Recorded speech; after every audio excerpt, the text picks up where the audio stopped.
Hello everyone, welcome to this video, and in this video I'm going to show you how you can enable parental control over on YouTube. So in order to do this, it's quite easy. I'm going to show you how you can do it through the YouTube app and also how you can do this on your browser version.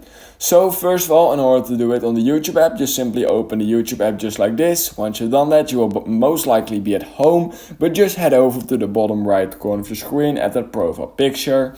Once you've done that, head over to the top right corner of the screen at that settings icon. Then click on general, and then all you need to do is make sure that restricted mode is enabled. Once you've done that, it will basically hide mature videos. So just make sure this is enabled. And basically once you've done that, parental control has been enabled. That's all you need to do. Now I'm going to show you how you can do this on your browser as well. Alright, so in order to enable parental control over on the YouTube browser, what you simply need to do is head over to youtube.com, and once you're at your homepage, simply head over to the top right corner of the screen at your profile picture right here.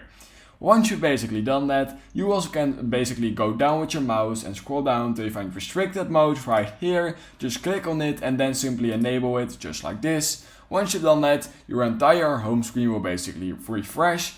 And that's all you need to do in order to enable restricted mode over on the browser as well. That's all you need to do. If you learned something from this video, then please consider liking this video, subscribing to my channel, and I hope I will see you in my next YouTube tutorial video.